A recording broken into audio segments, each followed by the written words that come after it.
है इसका। Mediation bill की अगर बात करते हैं तो इसमें जो भी पार्टीज होती हैं, पार्टीज के डिस्प्यूट्स हैं अगर किसी दो पार्टी में, तो उनको जो है सॉल्व करने के लिए एक पर्टिकुलर आप कमेटी कह सकते हो या फिर एक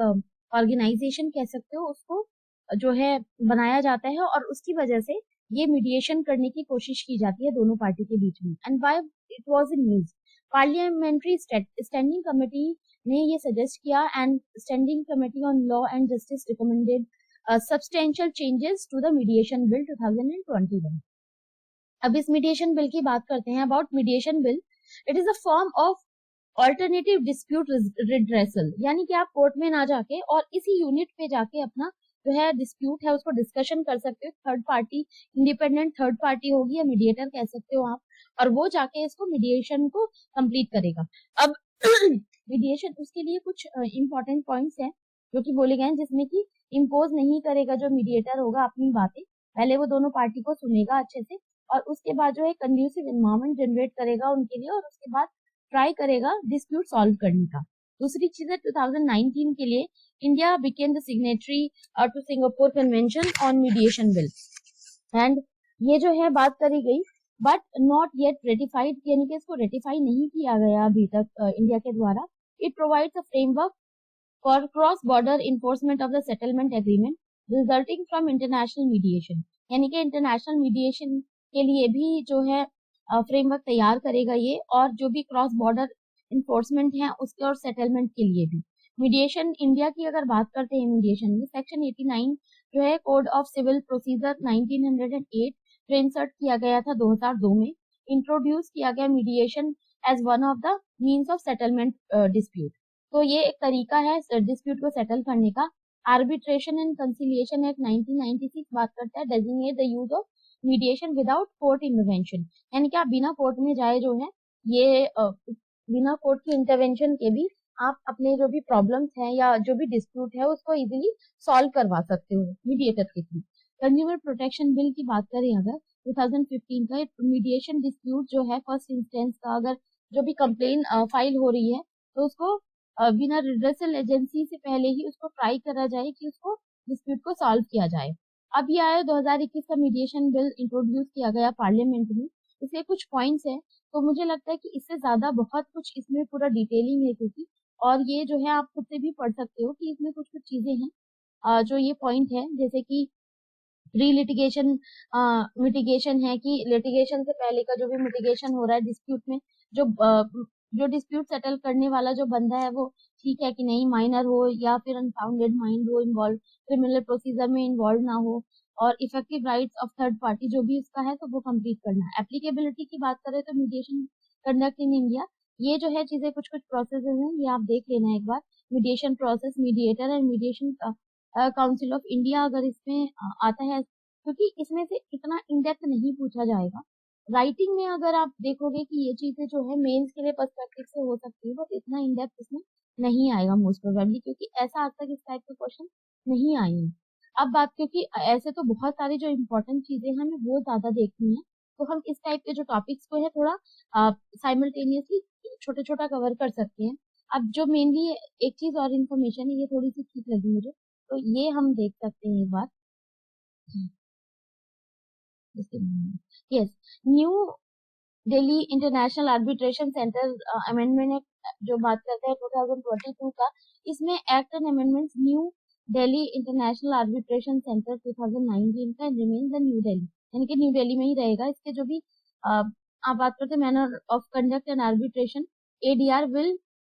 स्पेसिफाई बाय सेंट्रल गवर्नमेंट, यानी कि सेंट्रल गवर्नमेंट ही स्पेसिफाई करेगा इसके जो भी क्लॉज वगैरह है। गवर्नमेंट को अलाउ करता है provide removing and difficulties in implementation up to 5 years from date of the commencement, यानी कि कमेंसमेंट की डेट के 5 साल तक जो है इसको जो है इम्प्लीमेंट करना। एडवांटेज जो एडीआर की बात करें, एक तो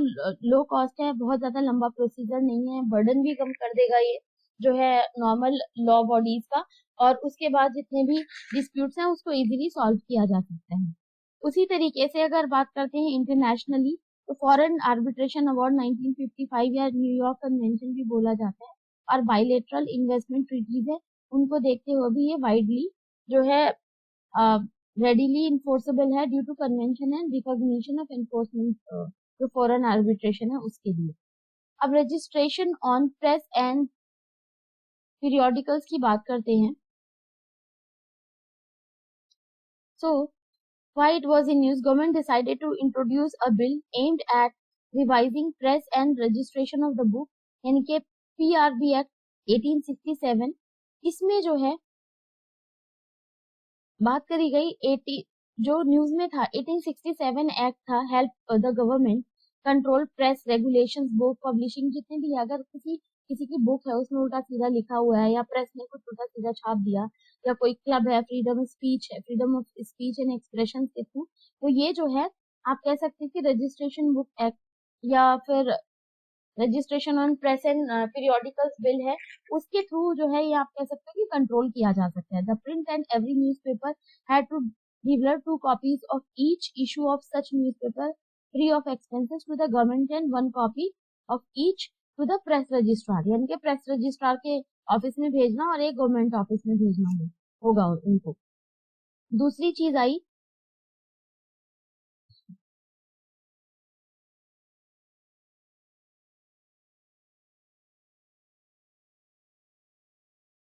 दूसरी चीज यहाँ पे आ रही है कि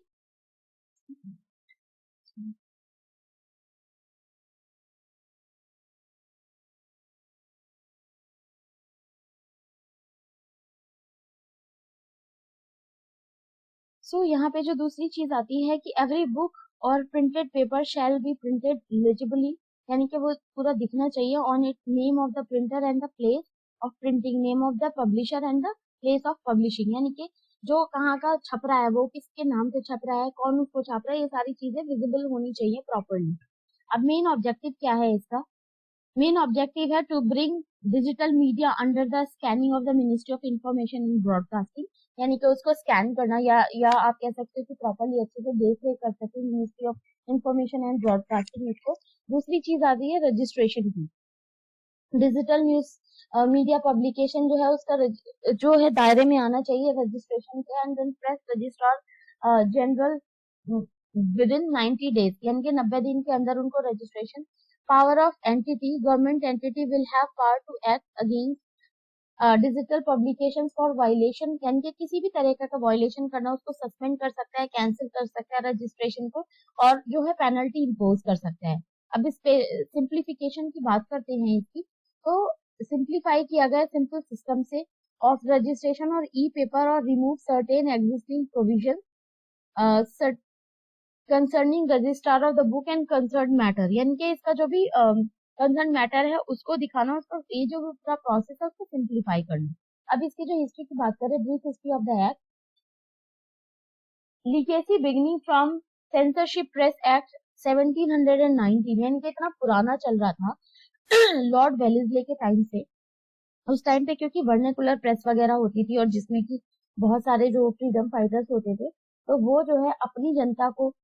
समझाने मोटिवेट करने के लिए डिफरेंट टाइप के जनरल और न्यूज़पेपर्स वगैरह निकालते थे। अब जो सबका कानून चल रहा था तो वो उसके हिसाब से जो है इंडियन फ्रीडम फाइटर्स को वो आतंकवादी समझते थे, और उसकी वजह से बहुत सारे प्रेस वगैरह सेंसरशिप प्रेस एक्ट निकाले, जिसमें कि बहुत सारे वर्नाकुलर जो न्यूज़पेपर थे उनको बंद कर दिया गया इनके द्वारा। और उसके बाद आता है acting governor general John Adams enacted the licensing regulation ordinance, यानी कि 1823 में जो है एक लाइसेंसिंग ऑर्डिनेंस निकाला गया, और उसके बाद और चेंजेस हुए 1835 में। Governor general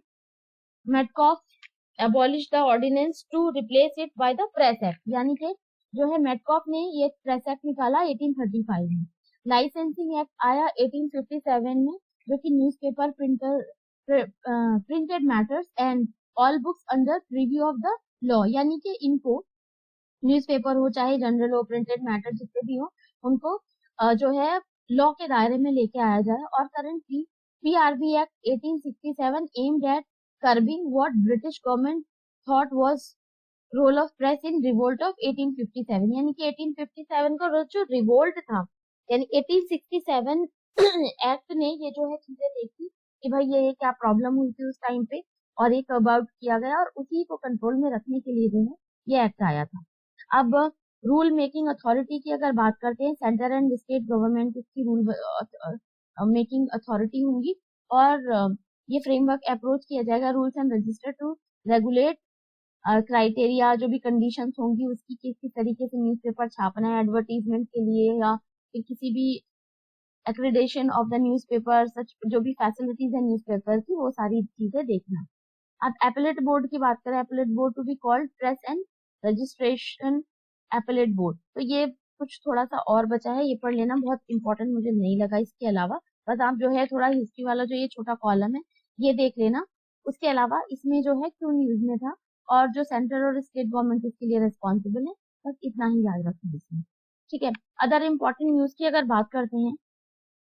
constitution schedule caste schedule tribes, यानी कि constitutional order 9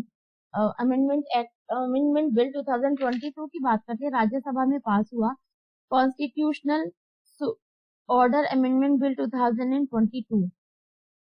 Amit Bhokta community of Jharkhand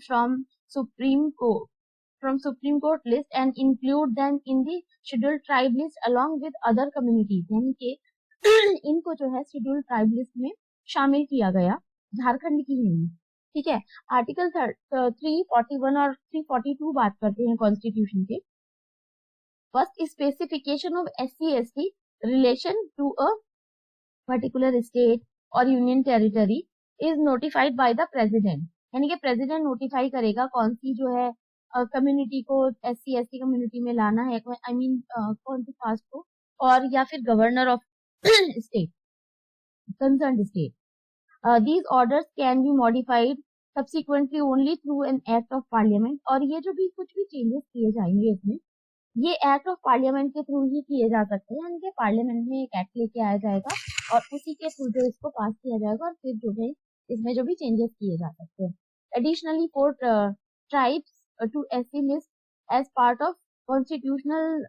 scheduled tribe order, जो कि 2022 में इसको जो है इंक्लूड करना था। हाटी ट्राइब है Transgiri area of Himachal Pradesh, नरिकोवन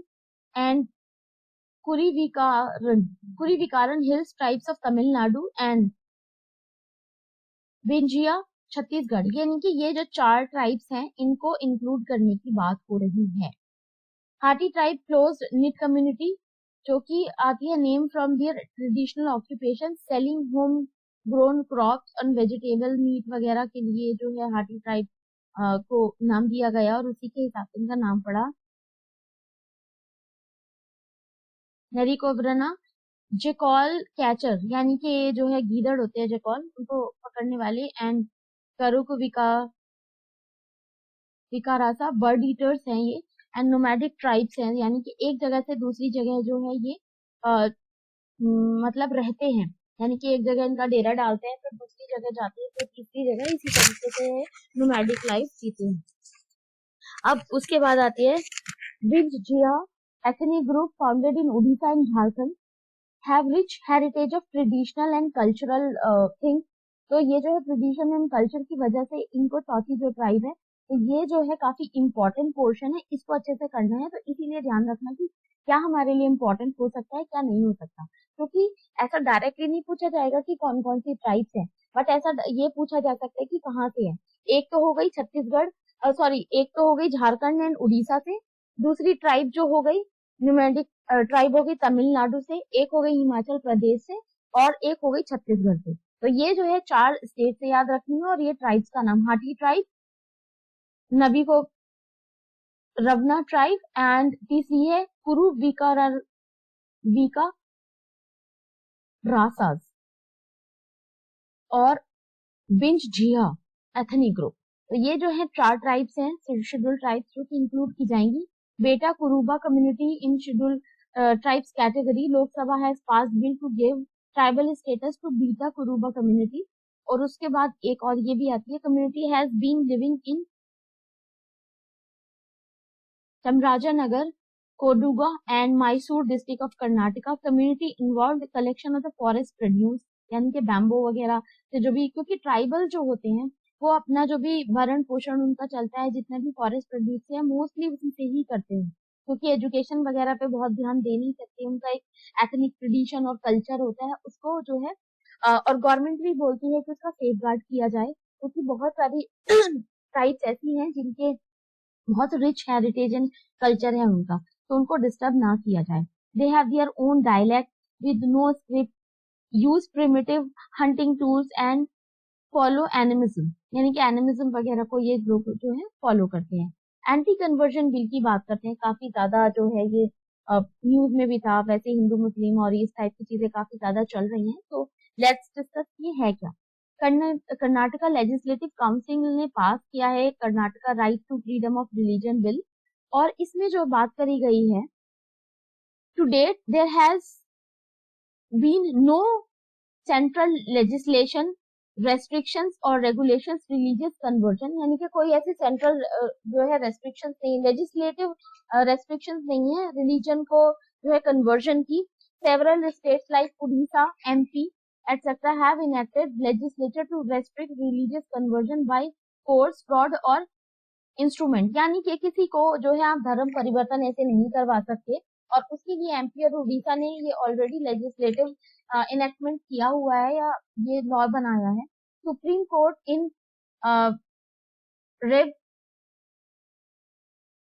स्टैनिस्लाउस versus state of Madhya Pradesh 1977 के केस में अपहेल्ड किया था anti conversion law of Madhya Pradesh and Orissa, यानी कि आप किसी को ऐसे फोर्स नहीं कर सकते हो किसी को रिलीजन बदलने के लिए। दूसरी चीज आई, सुप्रीम कोर्ट ने हाईलाइट किया article 25 doesn't include right to convert, यानी कि आर्टिकल 25 मेंशन नहीं करता है कि अपनी जो भी कोई right to conversion of the religion, यानी कि रिलीजन के जो कन्वर्शन के लिए कोई ऐसा लॉ नहीं है या कोई प्रोविजन नहीं है आर्टिकल 25 में। प्लेस ऑफ वर्शिप की बात करते हैं, 1991 का जो प्लेस ऑफ वर्शिप एक्ट था। अब इसमें आज सुप्रीम कोर्ट ने रिफ्यूज किया एक petition by a sect of Jain community filed under Article 32 Constitution to enforce place of worship Special Provision Act 1991 and against alleged conversion of its religious places by another sect, यानी कि एक sect से दूसरे sect में जो भी conversion था उसके लिए, तो सुप्रीम कोर्ट ने इसको जो है आप कह सकते हो कि रिफ्यूज कर दिया इस पिटीशन को। एक्ट आया 1991 का, prohibit conversion of any place of worship and provide for maintenance of the religious character of any place or worship at its existing, यानी कि 15th day of August 1947 तो existing place house में changes के लिए। However, provisions of act shall not apply for Ram जन्मभूमि, जैसे कि अब बहुत सारे प्रोविजन उसमें देखेंगे, क्योंकि ये जो राम जन्मभूमि के उसमें अप्लाई नहीं होता है, क्लियरली मेंशन किया गया provision of act shall not be applied, क्योंकि एक स्पेशल केस कह सकते हैं, यानी कि एक प्लेस ऑफ वर्शिप है, एग्जिस्टिंग है, फिर जो भी ये एग्जिस्टिंग प्लेस है 15 अगस्त जो है 15th डे ऑफ अगस्त 1947 से, वो सपोज करो कि मंदिर है, ठीक है, आज वो मंदिर यहाँ पे है, अब कोई कम्युनिटी आती है कि भाई मेरा मंदिर यहाँ था, फिर वो कहीं और चला गया या कुछ इस टाइप की चीजें होती हैं, तो कोर्ट ये बोल रहा है कि 1947 से 15 दिन जो 15th डे ऑफ एग्जिस्टेंस है उसका एक पर्टिकुलर प्लेस ऑफ वर्शिप के लिए प्रोहिबिट करना और कन्वर्जन करना, उसमें जो भी मेंटेनेंस वगैरह है religious character place of worship है वो प्रोहिबिट करता है, ठीक है। अब की पॉइंट्स क्या हैं इसके, bars conversion it in full और part of the place of worship of any religion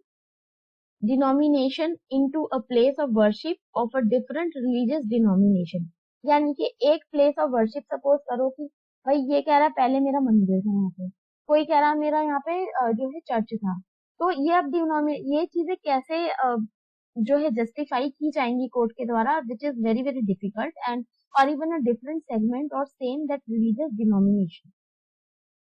in any suit or legal proceedings with respect to the conversion of religious character of any place or worship existing on August 15th, 1947 pending before any court shall abort or no fresh suit or legal proceeding shall be instituted, यानी कि 15 अगस्त 1947 से पहले का जो भी चीजें हैं वो कहीं किसी भी प्लेस में है, कोई भी प्लेस ऑफ वर्शिप है और उसमें चेंज करा गया, कोई कह रहा है यहाँ पे मंदिर था, कोई कह रहा है यहाँ पे मस्जिद था, कोई गुरुद्वारा कह रहा है, कोई चर्च कह रहा है। तो ये जो चीजें हैं सुप्रीम कोर्ट ने खारिज कर दी है पूरी तरह से। ठीक है। अब कॉन्स्टिट्यूशनल 104th अमेंडमेंट एक्ट की यहाँ पे बात करते हैं, why it was in use. Petition challenge की गई है 104 कॉन्स्टिट्यूशनल अमेंडमेंट एक्ट 2019 के लिए। दिल्ली हाई कोर्ट आज the centre to file its submission. Delhi high court ने पूछा है सबमिशन के लिए an amendment remove the nomination based representation on Anglo Indian community in Lok Sabha and legislative assembly. जो यहाँ पे रिमूव करी गई है सीट जो है एंग्लो इंडियन कम्युनिटी की लोकसभा से और लेजिस्लेटिव असेंबली से, उसके लिए। ठीक है। अब बात आती है अमेंडमेंट एक्ट जो है 2019 का जो था, extended by 10 years. Amendment also extended by 10 years and the deadline for the cessation of the reservation seats in the Lok Sabha seat legislative assemblies schedule caste और शेड्यूल ट्राइब के लिए mainly ये था कि उसका जो भी है दायरा 10 साल के लिए ये जो रिजर्वेशन कैटेगरी का है वो बढ़ा दिया गया है। आर्टिकल 331 बात करता है provision for nomination of 2 Anglo Indian Lok Sabha में, और 33 बात करता है nomination of 1 member of the community to legislative assembly.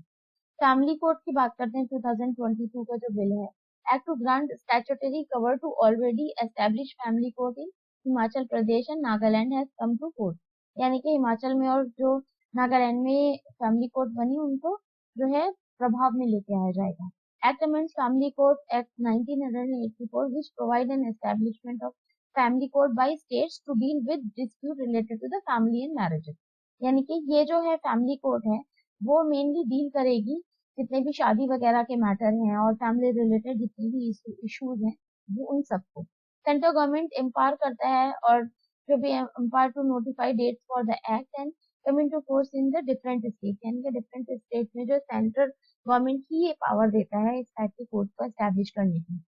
बेनामी ट्रांजैक्शंस के लिए काफी न्यूज में था, इसको जो है बेनामी ट्रांजैक्शन आया है तो ये स्टैटिक पोर्शन से आप कवर कर लेना। इसमें मेनली जो है सुप्रीम कोर्ट ने recently stuck down certain provisions benami transaction के लिए जो कि प्रोहिबिट करता है। 1988 में आया ये and act was introduced to prohibit benami transaction and to recover property held as a benami. यानी कि गवर्नमेंट उसको जो है अपने कब्जे में ले सकती है, फिर भी जो है रूल रेगुलेशंस और प्रोसीडिंग्स होंगे उसके इम्प्लीमेंटेशन के लिए and court could not be famed which made it ineffective. Apart from this बेनामी ट्रांजैक्शन मीन एनी ट्रांजैक्शन यानी कि किसी के नाम पे नहीं है वो प्रॉपर्टी वगैरह पड़ी हुई है तो वो जो है फिर गवर्नमेंट उसको अपने अंडर ले लेती है। And benami transactions are used to disguise real ownership for reason including tax, जो भी अवॉइडेंस वगैरह, मेंटेनेंस, सिक्रेसी, या फिर उसमें बात करते हो कि अनअकाउंटेड मनी जो है उसको जो है ट्रांसफर करना, और ये सारी चीजें कि भाई पूरे जो काम है उन सब से बचने के लिए भी कई बार लोग बेनामी टाइप का जो ट्रांजैक्शन वगैरह करते हैं। अब एनिमी प्रॉपर्टी की यहाँ पे बात करेंगे। CBI registered FIR against official managing enemy property for allegedly leaving out prime commercial land। And about enemy property की अगर बात करते हैं, इंडो